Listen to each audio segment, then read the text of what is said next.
Maybe Movies, episode 22, Aftershow, what ifing it.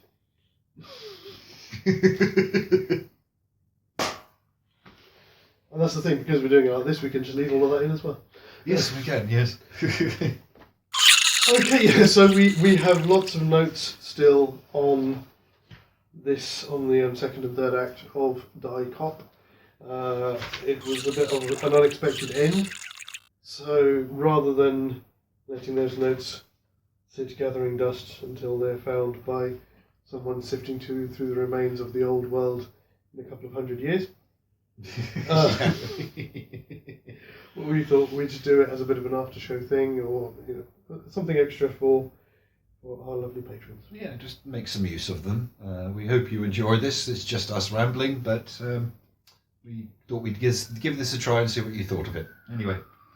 So this is the alternate reality where we have gone because movie and there is enough space. All right. I do want to ask, because even though we go because movie, we kind of need to know how he escapes, because it will determine where he's going.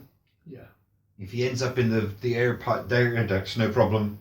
Fight continues as written in the original movie.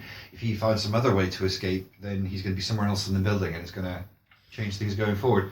So are we going to just go full on because movie and just let him get in the air shaft? That would be the simplest way to do it, but you're right, it could be more interesting to do it another way.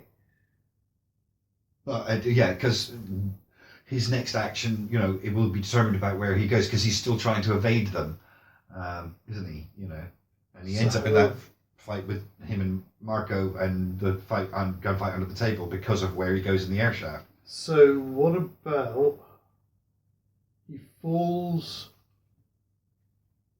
say, a couple of floors further down from where McClane grabs hold, and he's right near a service hatch. Okay, so he doesn't get out through the air vents, but through a service hatch. Oh, okay. Okay, all right. But immediately we're changing things because he's not in the air shaft. He's a couple of floors lower. Of course. Oh, so Karl would have to go further to try and catch up to him. Yeah. So that's how he evades Karl, by just simply avoiding that entire situation. Yeah. Okay, and of course Karl will eventually get the call on the radio that draws him back down to the 30th floor. Yeah. Problem solved. He's a couple of floors lower, which is what he eventually does anyway, which is where he ends up in a confrontation with Marco. Yes, which, interesting enough, the sequence with Marco and Heinrich, that was my third scene as well. The other guy, I couldn't remember the other guy's name. Thank you. It was your next scene, was it? That was my third one for that. Oh, right, okay, yeah. But I did most of the talking on the last one, so please. Oh, no, I didn't. Again, I didn't have any big ideas. I was just sort of laying out the sequence as I see it. Where are we? So this is the whole under the table. Oh, thanks for the advice, buddy. Well, that was one of the points that I made in that. Again, it's weird that we've. Well, I think me possibly more than you has fixated on this a bit more with this switch. He's a bleak bloke. He's not going to be able to just slide under that table like Bruce Willis can. Ooh. Those are big tables, man. They're conference tables. They are conference tables, and again, they're usually like 5 feet wide. I used to work in hotels. So yeah, exactly. You know what I'm talking about. But because I always took it as being, it looked really kind of claustrophobic under there, even for McClane, and he can duck under there quick enough because he's, Oh right. I mean, I suppose to a certain degree, although I'd always taken that as being an effect of the placement of the camera rather than. Then that 3 feet distance to a camera looks a lot closer than to our eyes. It's true. That is true. That's what I mean. I think that the claustrophobia was a camera trickery rather than an actual scene thing. Because even the average table is 3 feet off the ground. Yeah. The average person's what, 8 inches thick, maybe 10. So they're going to have a couple of feet. He wouldn't be able to extend his arms though. He'd have to sort of shoot from here. From here. Yeah. He'd have to do that thing where You just they hold their gun against the chest. He does to a degree. He does actually. Yeah, he does in that shot. Yeah. Yeah, he does. Yeah. Do you think he'd wait for the guy to finish talking?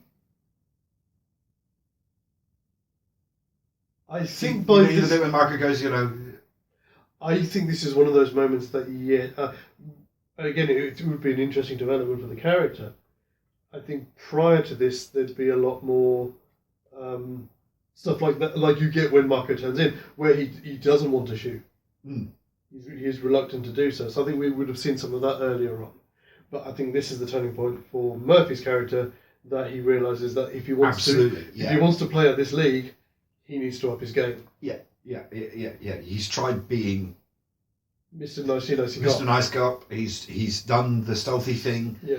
And they keep coming after him, and he has to keep killing them. Mm-hmm. At this point. And again, it's a me or him moment, and because the guy talks. But do you think that Murphy would wait for the guy to, do you think he'd let him finish his speech? Or do you think he'd get halfway through it and get shot in the testicles? I see what you're doing. Yeah, agreed. He'd start monologuing and it would just be bang, yeah. Yeah, definitely. That's my take on it. I think just to play back into our, contribute to our origins. No, definitely, yeah. And it wouldn't be the yes, maybe a couple of shots in the legs, but it would definitely be a nut shot. Oh yeah, absolutely. Yeah, it'd have to. Okay, so we're kind of back on track now. We are, and that brings us to.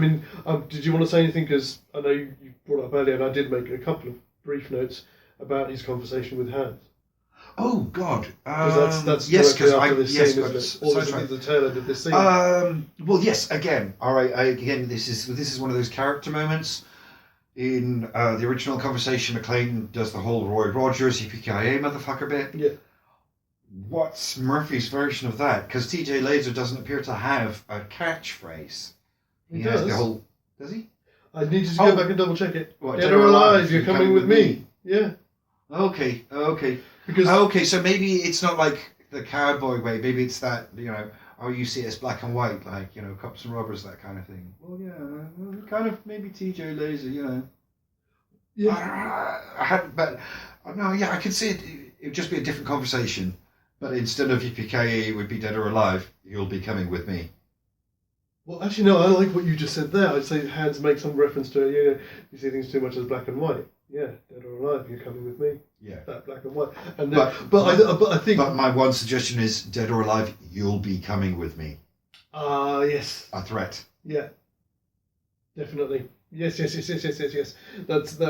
an after show golden star. Oh, thank you.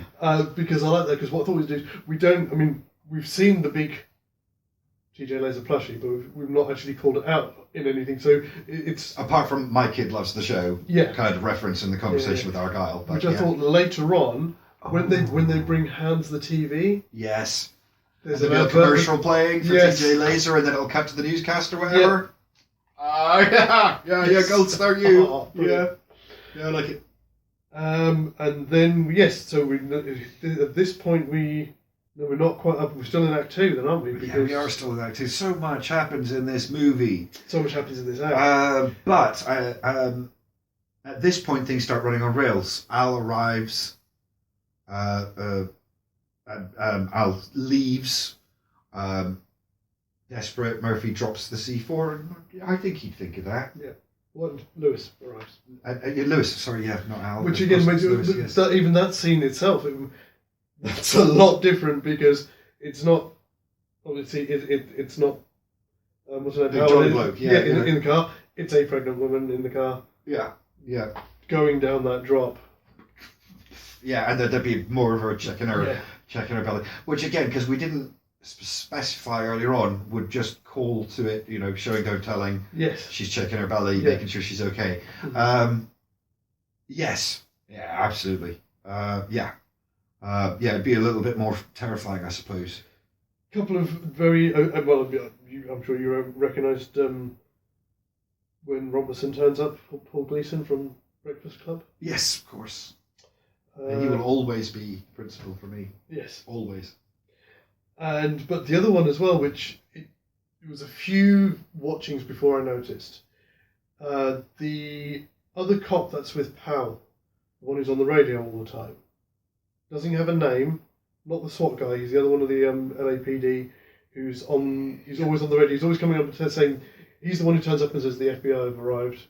I know who you mean. I'm just trying to desperately picture because he's such a background character. I didn't pay that much attention to him. But the actor, Yeah. and I remember looking it up. The actor who plays him is his friend in Die Hard 3, who the Russian shoots and takes his badge. Oh. Random fact I didn't know. Thank you for educating me. And the other thing I found the last time I watched this, Mm. I found a line that I didn't remember. It's not a Mandela effect moment, it's just a line that I'd always just overlooked because it's that bit where not a lot's happening and it's after a piece of action. Mm-hmm. It's when when McLean's on the radio to Al and says they've got enough high explosives to put Arnold Schwarzenegger into orbit. I missed that too, yes.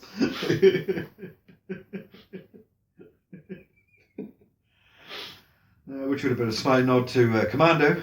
Yes. Oh God, yeah, it would be, yeah. Because that was 85 or was it 84? Commando, I forget. I think it was 85. Or it came to England in 85 anyway. Yeah. But anyway. But yes, that was the only things that there was little notes that I made.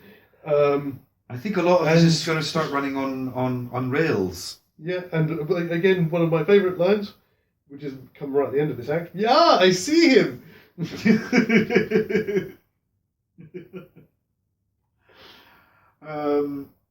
I mean, there's a bunch of stuff we could talk about, but it's mainly because I enjoy it from the original movie. Like, send the SWAT team in. The SWAT team, yes, of course. We did say that. We did mention that last week, didn't we? Ow! Oh! He shakes his hand. Yeah. Oh! But yes, it's into the car. It's those little details, that are just fantastic. It's just, those guys, useless. Yeah. Useless.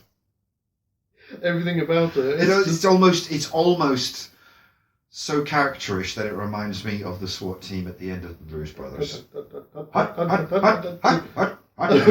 first time I saw that, you just see that, and then the whole slew of them as they're all going down the hill. Oh, another one from the early 80s. Blues Brothers. Yeah. Sorry, another bit of a shout out for the actors. I didn't get a chance to check his name. I'm really sorry. It's the guy who plays Mr. Takagi. Oh yes, he's one of those guys I've seen a few times, but he hasn't been in tons of stuff. The only one that I definitely could go straight away, I know I've seen you before, is have you seen Kentucky Fried Movie? I have, just the once, about 5 years ago. And the main feature, Fistful of Yen, their parody of Into the Dragon. Oh, He's Dr. Klan. Yes, it's one of those movies I should get because it's exactly in the same milieu as Amazon Women on the Moon. Yes. And I love that movie. I've got that on Blu-ray, so I really should get the Kentucky Fried Movie. Although I don't think I've seen Amazon Women on the Moon. Haven't you? Well, it's the same concept, but instead of it being a drive-in movie, it's a cable channel. Where the transmission keeps getting interrupted by other satellite channels. Gotcha. Or That's cable cool. channels. So it's you're supposed to be watching Amazon Women on the Moon, but it keeps cutting to other things. I like that. It's great. It's an absolutely fantastic movie. But yeah, that's all I had for Act 2. I'm just trying to think if there's anything. Again, a lot of this is running on rails. The SWAT team arrives, lights on. It's got nothing to do with Murphy. Yeah. Alice in the Hands happens. I suppose the only thing is Murphy. Are we allowing Murphy to put the C4 down the lift shaft, or would he do something else? What would he do? Given what he's got available to him at the time.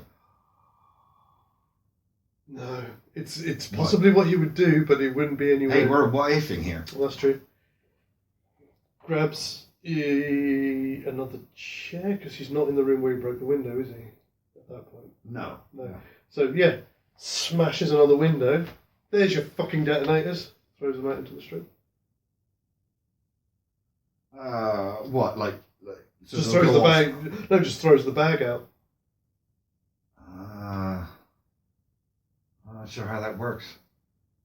How Well, is he that knows- going to impress them? He knows they need the detonators. Oh no, he doesn't.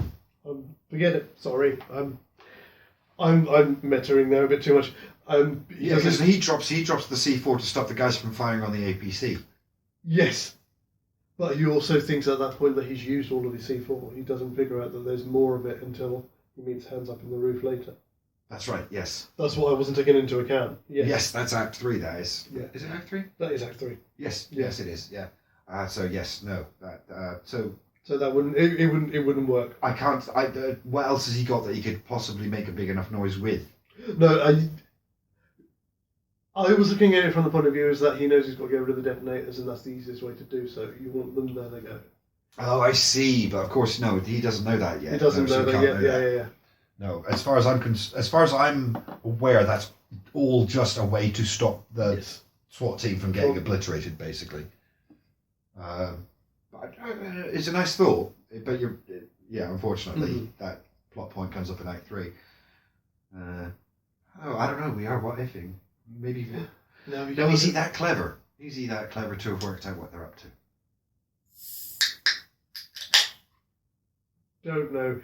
The other way to have done it is rather than pushing it down the lift shaft, because the lifts will go up to the higher floors. If he can see because he can see what floor they're shooting from, throws it in. They were shooting from like Were they lower the than fifth floor, something like that. They were shooting from a lower floor, directly down at the APC, because they had that and he must be that somewhere angle thing, so they could point straight down. Yeah. They weren't that high. Maybe at the most the 10th floor they were on. So you had to go down to stop them. Yeah, no, there isn't anything else, because the only other way the thing I was thinking was that he put something And in the the elevators lift, are all cut off below the 30th, so you can't. Yeah, that's true. So no, there is no other way. So it would have to be the C4. That's fair enough. It's a long way to get round to the correct answer, but we had to work it out ourselves, you know? Oh, always show you're working out. Indeed, yes. Got to show your calculations. Got to show your maths. Which I have successfully done, at least in one exam, and my working out was completely wrong, but still got the right answer. Also, because we're what ifing and we've got all the time in the universe right now. There's we do radio conversation between that's one thing Al, we've never of course, considered. Lewis now, and Murphy and Robinson. The bit when Robinson tries to ream him out. Yes. So very quickly, something that you just said there. If we have got all the time in the universe, does that mean that while we're in delirium, then we're effectively immortal? I hope so. There has to be an upside. There has to be. Right, I'm going to sit up before I fall asleep. Sorry. Yes. So what you're talking about the conversation? How do you think that's going to go? It's the only other scene I think in this that isn't on rails before we get to Act 3. Is just that conversation. I think there might be a "Hey, fuck you, pal." Mm-hmm. But again, Murphy, I don't know. How would Murphy do it? Would it be just shove it up your ass, pretty short and sweet, or would it be quite a long, "Hey, I'm doing you a fucking favour here," or "I'm the guy in the shit," or you think they would like McCain has got that like, "Hey, yes. I'm in the shit, but Yeah. who the fuck are you?" Quit being part of the problem. I think they'd both say, "Hey, fuck you, pal." Mm-hmm. How the rest of the speech goes, not so sure. Ooh, it's a difficult one. Because again, this is where we suffer from lack of character development from Murphy from his original film. Yeah. I mean, he does have some banter, you know. He does have some banter. I mean, that whole comment about breaking in partners is pure banter. I mean, it's just he's not as ebullient as McLean is. And also, because I mean, the only thing we can really say about him is he does respect the chain of command. Yes, he does. More than McLean obviously does. That's also true. Which means it's either going to be... So maybe not "fuck you, pal," but "fuck you, sir." Yeah. I was going to say, yeah, it would be something... It's either going to be over the top because it's all of those things are being challenged here. Yeah. Or it's going to be less because of it. But yeah, that would work. Yeah. You know. He gets his fucks in, but he's still respecting the chain of With command. all due respect, sir, fuck you. Yeah. Or something like that, you know. Yeah, anytime you want to come up here and change places. That's a great line. Yeah. Yeah. Because that's something any cop could say to anybody, considering the shit they go through. Yeah, does that work, guys? I think I don't know. I think it does. I don't know. Yeah. Well, you'll tell us about it, I'm sure. Okay. That's your first one for this? That's my last one for Act 2. Okay, yeah. Everything else runs on rails. Robinson shouting at people. Lewis couldn't drag me away. Robinson and Hands and the bullshit requests. And then, of course, Johnson and Johnson arrive. Asian door. I just call someone. I've got the first sort of bonding scene with Lewis when they're just on the radio. When he finds the Twinkie. That was the first one I had down for my scenes for Act 3. For Act 3, I'm trying to find it. Is that the one when Al tells his story in the original cut? No, I think that's a bit later. This is when they're talking about how many kids they've got. He bites into a Twinkie and says, "Oh God," he says, "Well, you were right." He said, "No, I just bought into a Twinkie, bite into a 1,000-year-old Twinkie," and he comes back with the whole spiel about what's in them. And then they just have a bit of chat about if they've got any kids. Right, okay. And then it gets interrupted by Hans. So the stuff about the what you just said, which just went out of my head. Right, okay, that's the bit when Hans interrupts him in the tunnels himself. Yeah. Right, yes, I hadn't noted it because it's such a short piece. Mm-hmm. But you're right, yes, okay. I just like that scene. It's again, it'll be slightly different with Lewis instead of Powell. I thought we could put in a nice slight spin on the line when McLean asks him, "Have you got any kids back on your ranch?" And he says, "Well, my wife's working on our first." In this case, it'll be, "Well, yeah, I'm working on our first."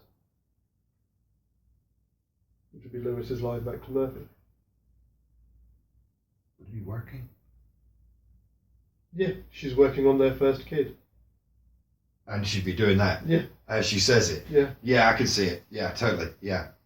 Yes. Yeah, I like that. Yeah. Thing. Yeah. A nice little moment. Yeah. Yes. What did I get? Ellis scene was the second one. The whole bit with Ellis on the phone, on the radio. Right, okay. The bit with Ellis is, I've got that happening in Act 2. No wonder I'm getting things mixed I was up. going to say, because the stuff with Ellis that happens after the building gets blown up, and we sort of said that the building getting blown up was the end of Act 2, just before the FBI arrived. No, when the FBI arrives. Oh! And quite a bit happens in that period. So I called it later again. That's okay. It's all right. At this point, it doesn't matter anyway. It's all a what if, you know. It's not like anybody's broken any rules. Then it's up to you. It's well, this is where again it gets a lot of this again is pretty straight through. Yeah, pretty much straight through. Now, this is one thing I wondered. Like, so the whole bit with Hands in the Tunnel, I reckon that Murphy would easily be able to use the little plaque, to use the name trick, all that would be obvious to him. And I suspect he'd be sensible enough to give him an unloaded gun to see what he would do. That was my number 3 for Act 3, was that scene. Ah, right. Meeting Hands. This is definitely Act 3. Because Hands in the Tunnels is my beginning of Act 3. Yeah. Wouldn't Murphy just fucking shoot him? See, that was what I was thinking as well. I initially... Ironic, he's not as forthright in some ways as John is, but he's impetuous and got the bad guy. And I know who you are, and I know you're trying to kill me. So you think that he knows from the start? You think you don't think he's taken in? No, I don't think he's taken in. I think he'd be suspicious. Okay. And do what John did. Because the circumstances allow him to, because that plaque is there. You know, the literal geography of the situation they're in gives him an opportunity to test it. Mm-hmm. He'd be suspicious. he'd ask a similar type of question. That's interesting because again, I don't think he would have done. I toyed with the questions. He'd be suspicious of anyone he meets off the 30th floor. Yeah, that's true. Because that's where he thought everybody was. Yeah, especially when he says everybody's down on the 30th floor. Everybody who's vague. come up so far has tried to kill me or has been killed by the bad guys. Yeah, I think unfortunately what lets hands down is his explanation is very weak. Oh, I got out of there. How? They're sat in the middle of the room. And this has been going on for hours now. It's gone on for a couple of 2 or 3 hours at this point. They're all together on one floor, surrounded by guards. How do you get out? He'd be suspicious. It's an No, you're right. You're right. Think Vimes, man. It's your job to be suspicious. Yeah. It's a cop. Your job's got to be suspicious of what the crime is. He knows a crime is happening. He's going to be suspicious of anyone he meets. Okay, so you think that's cool? Because I was like, would he be a bit more sympathetic if he thinks he is? He may not be a detective, but he's a cop. Yeah. And that's what cops do. They detect crimes. It's what they're trained to do. It's the first thing they're trained to do. Yeah. Yeah. Okay. I'm going with that. So I think he'd do that. I think Murphy might even be bullshit enough to give him an empty gun to see what he does, even though he's 95% sure this is the bad guy. Yeah. He wants to see. Okay. In which case, if you don't mind, I would very quickly like to rewind to the scene with Alice. Absolutely. Sorry. Yes, I did kind of. No. That's fine. Steamroller over that, didn't I? Because at that point, this was another point that I thought was a potential break point. In terms of we know McClane is going to go down swinging, whatever. But we know from RoboCop, Murphy does back down. He does put his gun down.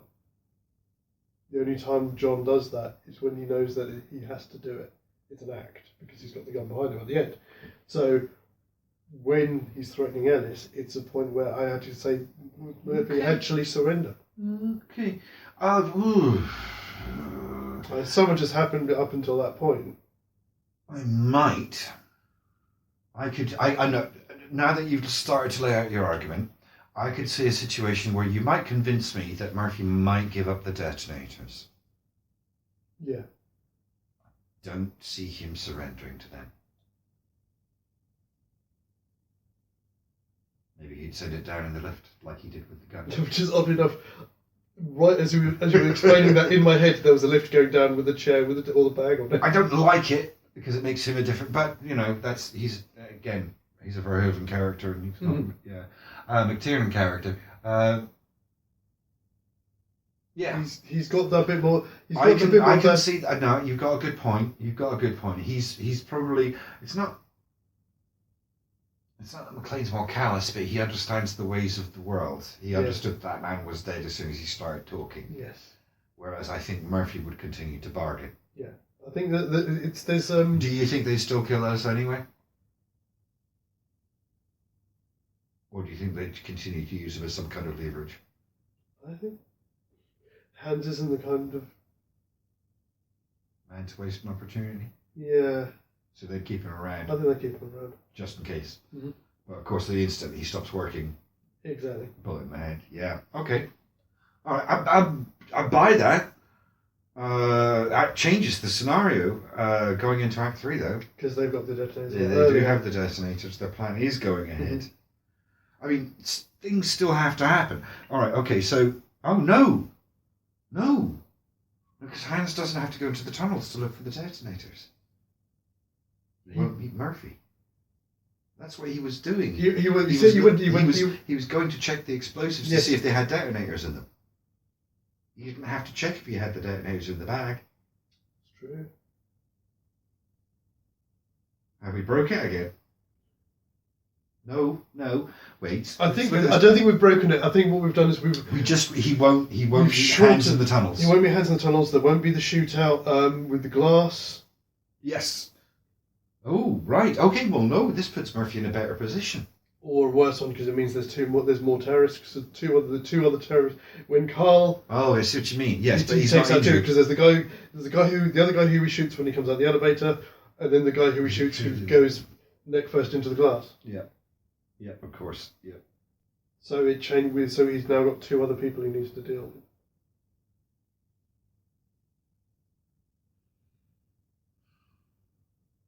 Sorry, I'm not ignoring you. I'm looking at my notes, No, trying that's to fine, figure out that's where fine. this goes. I don't think it's broken, it's just we now need to figure out how he takes out those other two guys. Hans would still send them up after him. Even if he had the detonators, there's a rat in the building. Unless Hans is going up there to put the detonators in. Because everybody else who was He's doing looking the for job. John, or looking for Murphy. All right, okay. We're once again we're what-ifing the fuck out of this. Yeah. So yeah, all right. Just for the sake of argument, let's do this. All right, okay. So Hans still goes up there to check on the detonators, make sure everything's set up properly, see if he needs to add more detonators, whatever. They probably don't have as much C4 as they thought they did, but I'm sure they brought more than they intended to use anyway. The sequence of events is pretty straightforward. Murphy sends the detonators down, they get the bag, Hans gives it to one of the others. Right, as long as Hans still goes upstairs. Yeah, it can be as simple as you send somebody up with the detonators to go and place them. As soon as they've radioed him back that they're in place, he then goes up to double check it for himself because he's a perfectionist. No, I'm. Okay. You're not wrong. I have an alternative play on that. I don't think he'd go up afterwards. If he was that concerned, he would go up with the guy, and they'd get out of the elevator, and it would be, you go over there and finish setting up those. I'm going to check the others to make sure nothing's been fiddled with. So they're on the same floor, but they're separated across the building. And that would allow the Hans moment to happen with Murphy. Okay. Because, of course, as soon as they start making noise, the other guy's going to be alerted. Yeah. The gunfight will start to ensue and everything continues as it would do normally. That makes sense? Does that make sense? That does make sense. I mean, it could even be that's the reason why he doesn't get shot. Rather than Karl coming out the elevator, it's the other guy who's on the same floor. Coming from the other side. Has heard him. And instead of the second guy, say the first guy who comes out the elevator, who John shoots, that's the guy who's with Hans, fires over his shoulder. Yeah. And that's why Murphy doesn't get a chance to kill him. Yeah. He then fires back. Because he has to duck and run. Yeah. He then fires back and takes him out. And that's when Karl comes out of the elevator, and then the rest of that scene ensues as normal. So the glass is still broken, the feet are still screwed. Mm-hmm. Okay, all right. So we're kind of back on track. This is a weird one. This is a weird one, guys. All right, but we're still back on track. So, yes, a lot of stuff on rails. Thornburg, tell me you got stuff. Holly realising that Hans is really annoyed and realising that Murphy's still alive. And that's when we have our big conversation with Lewis and Murphy. Yes. And the whole Lewis's story and eventually tell my family. Yes. So we talked a little bit about how Lewis's story is different, but obviously this is her big moment to shine as a character. What do you think? Do you think the story's going to be more or less the same? I mean, because I can still imagine. I mean, for starters, shooting a kid for anyone is going to have issues. But in the way that Powell is a family, community-oriented cop, Lewis is the same, but she is the family. You know, she's making the family, so she's inside that part of that equation. So is it about her taking a life of a child when she wants to bring life into the world? Just because because we've swapped genders, so maybe we should take advantage of this, and it just feels like it would have greater impact. A similar amount of impact, but for slightly different reasons. Yeah. So I mean, because they never really specify how long it's been since it's happened. No, never did say. A few years ago, I think, is about as specific as it gets. I mean, it would be too much, I think, to say that it was recent enough. Might have even been a while back, which is even more vague. Yeah, so I mean, I don't think we should go as far as to say, oh, well, this happened around the same time she found out that she was pregnant. No. No, not at all. That's not what I'm thinking. No, it's not. It was just too on the nose. Yes, Way too on the nose. yeah. But just that it informed. Yes. You know, like bringing she's a child, making a family. something Presumably, back. she's married or at least in a stable relationship, and like she would have been thinking about it to some degree. You know, and just the horror of a person who wants to be able to bring life into the world being forced to take it. Yeah. And by accident take an entirely innocent life. Pardon me. Feels like that had a really big impact on a woman in a different way. Definitely. To an equal degree than it would be for a man, is what I mean to say. And I'm just saying we should lean into that. Oh no, I agree 100%, and it works as well. Am I right? Am I being ridiculous? I don't know. No, I don't think so. I don't think so at all. But I think I like it because we can lean into it that bit more because we've got a character who is going to be a bit more receptive and compassionate with Murphy. I'm going to say Powell's pretty darn compassionate, but No. With Murphy, it's sort of McLean in terms of who she's telling it to. Oh, I see. Right. So his response to it will. He's a slightly warmer character, if you like. Oh, I see. No, yeah, yes, of course. I was misunderstanding you. Yeah. Yes, I understand. And I think, and so that would make that scene again really nice. Yeah. That covers everything that I had for Act 3. So.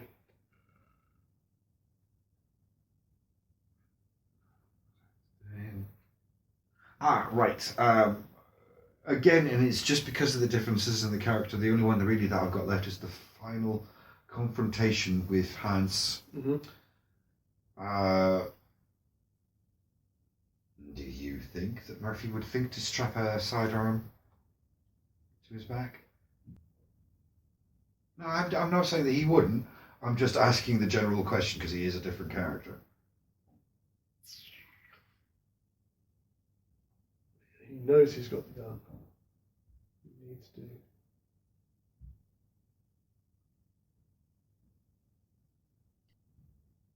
I can't see. I'm making him think, guys. I'm making him think. Can you hear the gears? Yeah. Whir, tick, tick, tick, tick, tick, tick, tick, tick, whir, tick, tick, tick, tick. It's more like they've got gum in them. I don't. It's one of those things. I'm gonna probably have to say yes because I can't think of anything else. I can't think of anything. I would like to see him do something that's a bit more TJ Laser. A little bit more TJ Laser. So, but it's you can't put it anywhere here like a. Yeah, because it would so be you so can probably obvious. see my belly. You don't want to see that. Well, I did think about him having one tucked into the back of his pants, kind of. Yeah. And he could do the little. Yeah. So he could do that. He could do the TJ Laser thing. But instead of having it taped to his back, it would be just tucked behind him. I mean, to be honest, nobody checks him anyway. Otherwise, they'd have seen it on a tape to his back. Yeah. Okay. All right. So, with a slight, we get our same scene. Yeah, we do. And also, that's the other thing that I always forget is there's two of the robbers that actually survive. Theo and the just at the start of that scene, the guy who runs off with an armful of bearer bonds, and McLean knocks him out. The French guy. Ah, of course. I always forget about him. Yes. And the rest of the movie runs on rails right out of the building. Yep. Although there is a last thing I will say.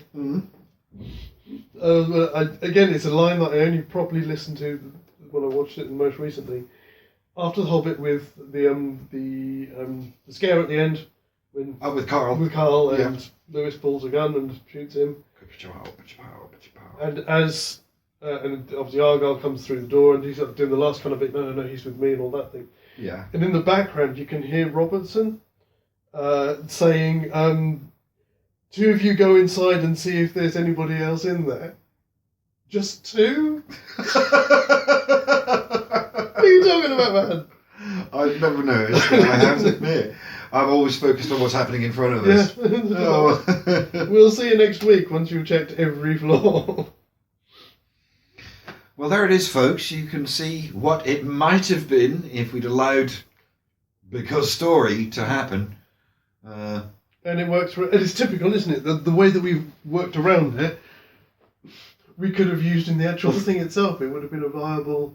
It might but look, we did that. We had this conversation the other month. At what point is the movie broken? Exactly. You know, and we broke it. We did break it. He had no logical way out of that situation. But yes, so at least in this way you get to see what would have happened. Indeed. We'll have to remember this for future ones. Might be a thing to do. Indeed. Hope you enjoyed it, folks, anyway. Yes. Next time. See you later. TTFN. Ba ba ba ba ba ba ba ba ba ba ba ba ba ba.